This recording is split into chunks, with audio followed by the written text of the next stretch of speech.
साथियों, आखिर क्यों रावण अपनी ही बहन शूर्पणखा के कक्ष में निवस्त्र होकर के क्यों गया था? बिल्कुल नंगा। जी हाँ साथियों, आपने सही सुना। आखिर शूर्पणखा के सामने साथियों रावण बिल्कुल नग्न होकर के साथियों उसके सामने क्यों गया था? असली वजह जानकर के साथियों आप भी दंग रह जाएंगे। जी हाँ साथियों, आपने सही सुना कि आखिर रावण अपनी बहन शूर्पणखा के कक्ष में निवस्त्र होकर के आखिर क्यों गया था। वजह जानकर के साथियों आप भी दंग रह जाएंगे।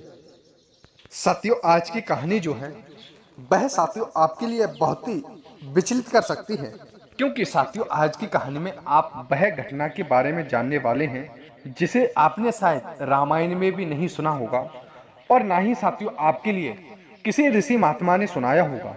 मैं साथियों उसी रावण की बात कर रहा हूँ जो साथियों जात का एक ब्राह्मण माना जाता है और साथियों वह शिव जी का भी परम भक्त है और वह साथियों एक बलशाली योद्धा है। साथियों आखिर वह ऐसा कैसे कर सकता है कि वह एक अपनी सगी बहन शूर्पणखा के कक्ष में निवस्त्र होकर के जाकर आखिर शूर्पणखा के ही सामने बिल्कुल नग्न होकर के खड़ा हो जाए?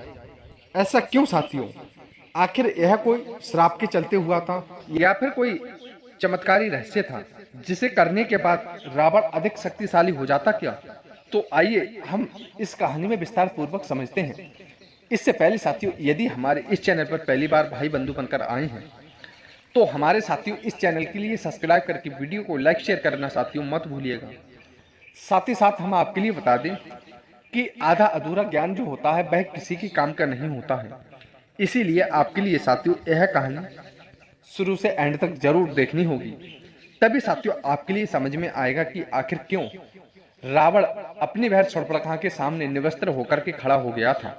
साथियों आपको तो पता होगा कि रावण का महल जो था वह एकदम सोने की तरह चमकता था, क्योंकि साथियों उसका महल ही सोने का था। साथियों एक समय की बात है साथियों, उसकी बहन शूर्पणखा जो थी वह अपने भाई रावण से मिलने के लिए उसकी ओर साथियों बढ़ रही थी। जैसे ही साथियों वह शूर्पणखा जो थी वह अपने भाई रावण के कक्ष तक पहुंच जाती है, जैसे ही वह उस रावण के कक्ष की दरवाजे की किवारें जो थी वह खोल देती है साथियों, तो उसकी आंखें खुली की खुली रह जाती हैं साथियों। लेकिन साथियों वह रावण जो था, जिसे साथियों पूरी दुनिया 10 सिरों वाला रावण मानती है साथियों, वह निवस्त्र होकर के खड़ा था साथियों। लेकिन साथियों शूर्पणखा ने तुरंत ही अपनी नजरें साथियों फेर ली, लेकिन साथियों वह क्रोधित हो उठती है साथियों और कहने लगे कि अरे ओ भैया, यह क्या कर रहा है तू? अब तो साथियों रावण जो था वह साथियों जोर जोर से हंसने लगा।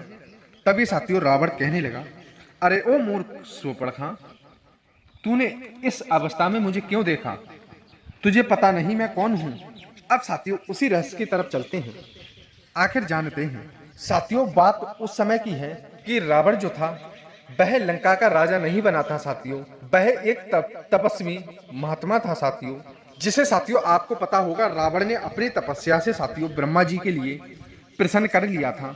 लेकिन साथियों उसकी ताकत का अंदाजा किसी को नहीं था साथियों। साथियों रावण के पास कुछ ऐसा था जो उसे देवताओं और राक्षसों से हमेशा अलग बनाया करता था साथियों। साथियों कहा जाता है कि रावण ने अपने तपस्या के दौरान एक प्राचीन गुप्त विद्या साथियों हासिल की थी। यह साथियों विद्या जो थी यह उसके लिए साथियों किसी भी रूप में ला सकती थी। वह विद्या साथियों जो रावण के लिए किसी भी भेष में ला सकती थी साथियों। लेकिन साथियों इसमें एक वजह थी, उसके लिए इसका इस्तेमाल करने के लिए उसके लिए बिल्कुल निवस्त्र होकर के खड़ा होना पड़ता था साथियों। जब साथियों रावण बिना कपड़ों के बिना बंधन के साथियों जब खड़ा होता तभी साथियों वह अपनी छवि बदल सकता था साथियों। साथियों रावण ने इस विद्या के लिए सबसे बड़े हथियार के तौर पर चुना था साथियों। वह साथियों यह भी जानता था कि इस विद्या का यदि वह बहुत ही अच्छी तरह से इस्तेमाल करे तो वह साथियों तीनों लोकों पर विजय प्राप्त कर सकता है। लेकिन साथियों इस रहस्य में कुछ वजह थी। हर बार साथियों जब वह इसका इस्तेमाल करा करता था तो उसका मन दोगुना हो जाया करता था। उसकी इच्छा और साथियों उसका गुस्सा जो था वह भी कई गुना ज्यादा बढ़ जाया करता था साथियों। और साथियों यही वह रावण की कमजोरी थी जो साथियों रावण सभी से छुपाना चाहता था। साथियों शूर्पणखा के लिए इस विद्या के बारे में थोड़ी ही भनक लगी हुई थी साथियों, लेकिन साथियों कभी भी शूर्पणखा ने अपने भाई के लिए इस हालत में नहीं देखा था।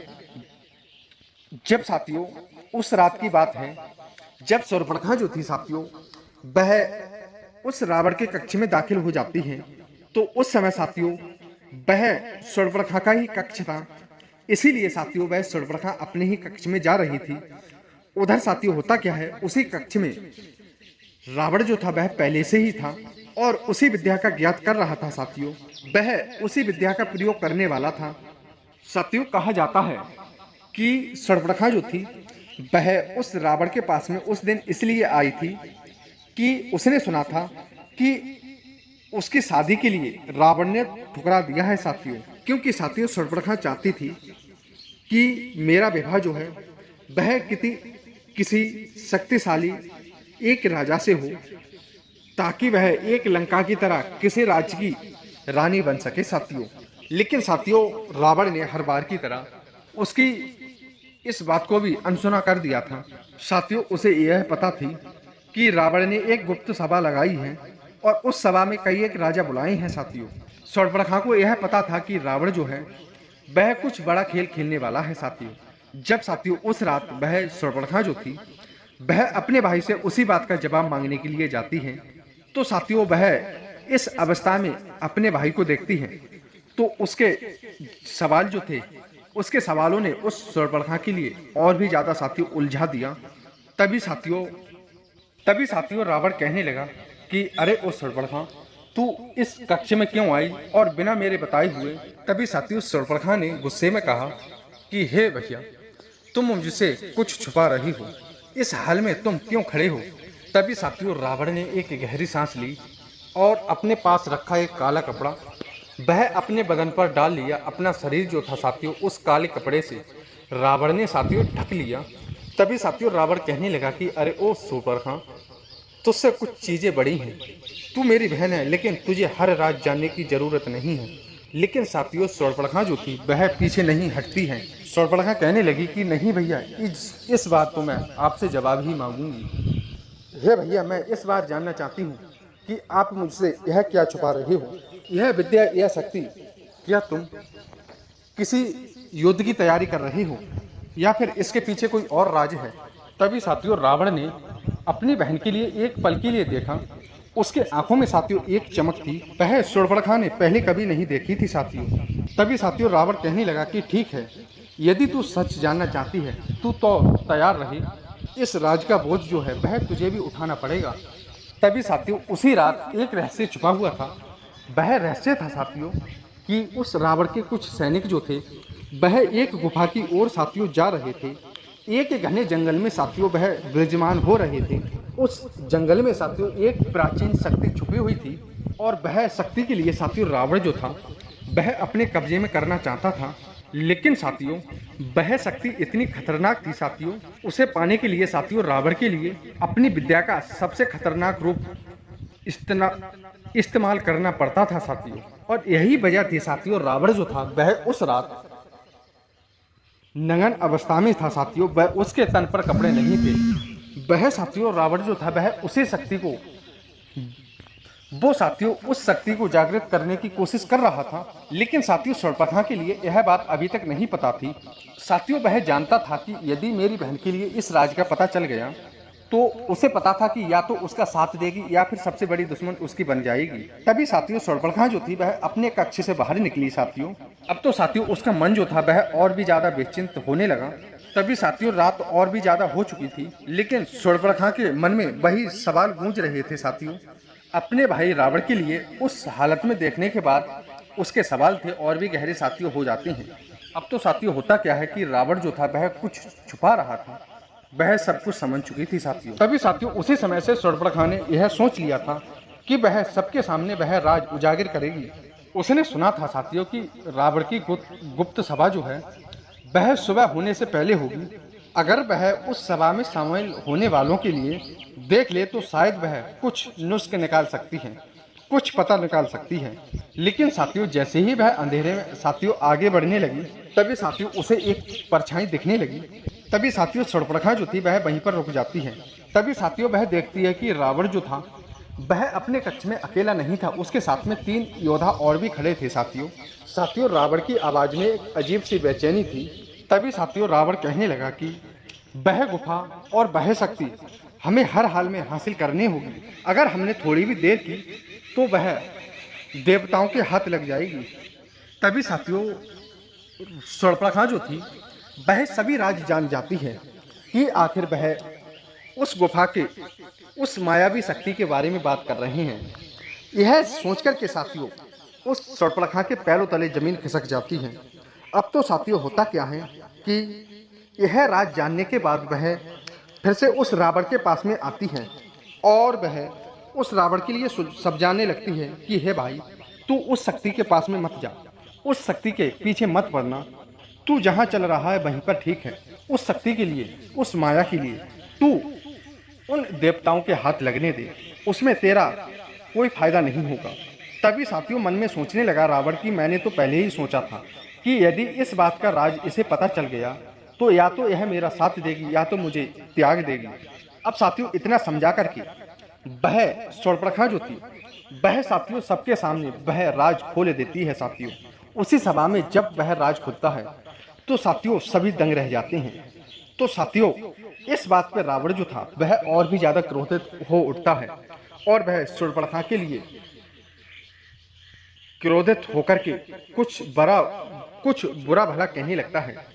तब साथियों शूर्पणखा कहने लगती है कि इस तेरी बात पर मुझे कोई भी डर नहीं है, चाहे तू मुझ पर कितना भी चिल्ला ले, आज तेरा राज तो मैं खोलकर ही रहूंगी।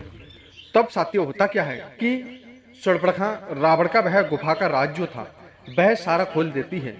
तो साथियों आप यह समझ चुके होंगे कि आखिर रावण जो था वह निवस्त्र क्यों हो जाता था, आखिर वह नग्न होकर के क्या करता था, और आखिर वह रावण की बहन शूर्पणखा के भी सामने वह निवस्त्र क्यों हो गया था, क्योंकि वह अपनी माया का इस्तेमाल कर रहा था। वही माया साथियों जो हमने इस वीडियो में पहले बताई थी, जिसका प्रयोग करने पर रावण के लिए निवस्त्र होना पड़ता था, वह उसी माया का प्रयोग कर रहा था। तब तक साथियों होता क्या है, वह शूर्पणखा उसकी बहन उसी कक्ष में पहुंच जाती है और वह सारा वृतांत देख लेती है। सारा रहस्य अपनी आंखों से देखते ही उसके पैरों तले जमीन खिसक जाती है। साथियों तो इसीलिए साथियों इस टाइटल के माध्यम से कहा था हमने कि आखिर क्यों रावण ने अपनी बहन शूर्पणखा के कक्ष में निवस्त्र होकर गया था।